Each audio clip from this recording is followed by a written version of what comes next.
राधे राधे दोस्तों, कैसे हैं आप सभी। मैं बिल्कुल ठीक हूँ। आशा है आप सब लोग भी बिल्कुल ठीक होंगे। आज का मेरा छोटा सा एक टॉपिक है तो बहुत ही बड़ा है, लेकिन मैं फटाफट से कंप्लीट करती हूँ आप लोगों का टाइम वेस्ट ना करते हुए। मैं कुछ बातें कार्तिक मास के बारे में बताना चाहती हूँ।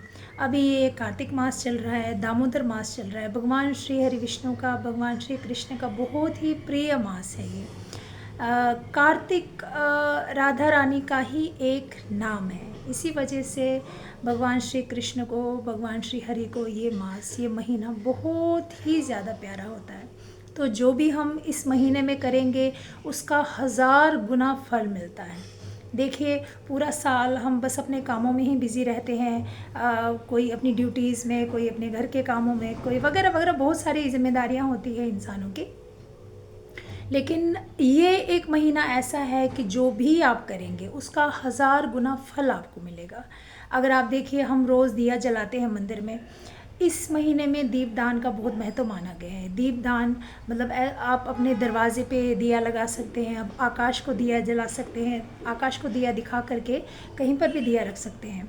मंदिर में दिया जला के, शिव मंदिर में दिया रख के, कहीं पर भी दीपदान हम कर सकते हैं। और इस महीने में दीपदान का 1000 गुना फल मिलता है। जो रूटीन में, जैसे डेली लाइफ में आप जलाते ही होंगे सुबह शाम भगवान के सामने दिया, लेकिन इस महीने में जो आप दीपदान करेंगे उसका 100 नहीं 1000 गुना फल मिलता है। दूसरा, सुबह मॉर्निंग में जल्दी उठ के, प्रातः काल में, कोई अगर आप 4 बजे नहीं उठ पाए, मैं समझती हूँ, क्योंकि सबको अपनी अपनी लाइफ में सब बिज़ी होते हैं, काम होते हैं, तो सुबह 4 बजे उठना एक घर गृहस्थी के लोगों के लिए पॉसिबल नहीं है। हाँ, कुछ लोग उठ भी जाते हैं, लेकिन बहुत सारे लोग नहीं कर पाते हैं। तो आप सुबह 5 बजे के बाद कभी भी उठ सकते हैं प्रातः काल में। तो उसके बाद आप गंगा स्नान कर सकते हैं। गंगा स्नान करने के लिए ज़रूरी नहीं है कि आप कहीं गंगा जी के आसपास ही रहते हो। गंगा स्नान अगर आप कहीं आसपास, तीर्थ स्थान के आसपास नहीं रहते हैं, तो आप ऐसा कर सकते हैं कि जब भी आप नहाने जाएं तो आप पानी की बाल्टी में 1 ड्रॉप गंगा जल, तो वैसे हर किसी के घर में होता है, 1 ड्रॉप गंगा जल आपको पानी की बाल्टी में डालना है। तो आप उसी से नहाओगे तो वही आपका तीर्थ स्नान हो जाएगा। तो उसके बाद तीसरा आता है, एक तो मैंने आपको बता दिया दीपदान, दूसरा गंगा स्नान, तो तीसरा आप तुलसी जी का बहुत बहुत बहुत महत्व है इस महीने। क्या तुलसी जी का, तो वैसे ही भगवान श्री हरि, भगवान श्री विष्णु, कृष्ण भगवान कभी भी भोग भी स्वीकार नहीं करते हैं बिना तुलसी जी के।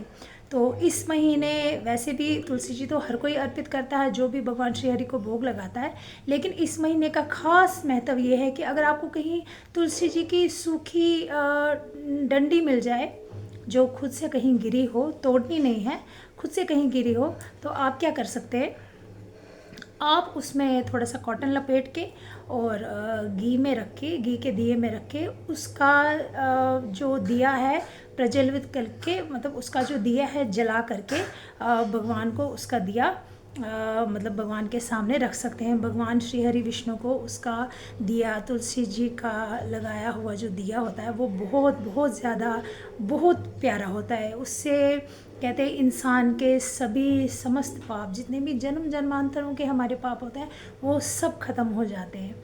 तो पांचवा है भक्तों के द्वारा गाए हुए गीत, भक्तों के द्वारा गाए हुए भजन। देखिए, हमने तो भगवान को ऐसे देखा नहीं है, या हमारी इतनी औकात में नहीं है कि शायद हम देख भी पाएँ कभी, लेकिन जो महान महान भक्त रहे हैं, जिन्होंने भगवान के दर्शन किए हैं, उन्होंने अपने गीतों से ही, अपनी भक्ति से ही भगवान को प्रसन्न किया है। तो उन्हीं गीतों को अगर हम दोहराएं, जैसे मैं आपको एक बताती हूँ, गीत गोविंद। आप गीत गोविंद कहीं भी यूट्यूब पे सर्च कर लीजिए, या उसकी बुक भी मिलती होगी। अब बुक आप कहाँ से ढूंढेंगे, तो आप इजीली यूट्यूब पे सर्च कर सकते हैं गीत गोविंद, वहाँ आपको मिलेगा वो गीत गोविंद। अगर आप इस कार्तिक मास में रोज़ गाएं, तो भगवान श्री हरि कृष्ण ने ये आशीर्वाद दिया है, जिन महान भक्त ने ये गीत गोविंद गाया है, भगवान श्री हरि विष्णु ने उनको आशीर्वाद दिया था, भगवान श्री कृष्ण ने आशीर्वाद दिया था कि जो भी ये गीत गोविंद खुद अपने मुंह से गाएगा, ये मेरा वचन है कि मैं वहाँ ज़रूर आऊँगा। बेशक हमारी आँखों को तो भगवान कहाँ दिखेंगे, लेकिन ये उन्होंने वचन दिया है कि जो भी ये गाएगा मैं वहाँ ज़रूर आऊँगा। तो प्लीज़ आप ये गीत गोविंद गाएं, भक्तों के द्वारा गाए हुए भजन, भक्तों के द्वारा लिखे हुए गीत, आप इनको गाएं। और हो सके, पांचवा, हो सके अगर आप वृंदावन जा सकें, अगर पॉसिबल हुआ, अगर आप वृंदावन जा सकें इस कार्तिक मास में, वो तो फिर बहुत ही अच्छा है। ब्रिजवासियों के दर्शन कर सके, ब्रिजधाम के दर्शन कर सके, भगवान श्री राधा कृष्ण के दर्शन कर सके, वो तो बहुत अच्छा है। अगर ऐसा ना भी हो सके तो तब भी आप अपने मन में ही कहते हैं ना, जहाँ जब भगवान मन में हो तो फिर कहीं और ढूंढने की ज़रूरत नहीं है। अगर आप वहाँ ना जा पाएँ तो आप अपने मन में ही उनको फील करें, उनके भजन गाएं, उनकी आरती करें। तो इसी शुभकामना के साथ, इसी प्रार्थना, मेरी आपसे प्रार्थना है कि आप प्लीज़ ये सब करें कार्तिक मास में। क्योंकि देखिए, जो आप एक थोड़ा सा, एक छोटा सा काम भी करेंगे उसका 1000 गुना फल है। बाकी हमारी लाइफ तो चलती रहती है, काम शाम सब चलते रहते हैं, वो रुकते नहीं हैं। जब हमारे जन्म से लेके हमारे मरने तक कोई भी काम हमारा, बस काम दिन ब दिन चलता ही रहता है, हम वो काम करने में कभी नहीं थकते। लेकिन जब भी भगवान का नाम आता है बस हम फटाफट थक जाते हैं। नाम जप कर रहे हैं तो हम बोलते हैं कि नाम जप करने से कितना, हम कहाँ इतना नाम जप, हम थक जाएंगे। लेकिन अगर ऐसे दुनिया भर की बातें कर रही हो तो हम बहुत कर लेते हैं। तो प्लीज़ मेरी आपसे ये प्रार्थना है कि आप ये सब काम इस कार्तिक मास में ज़रूर ज़रूर और ज़रूर करें। इसी प्रार्थना के साथ, इसी शुभकामना के साथ आप सभी को राधे राधे।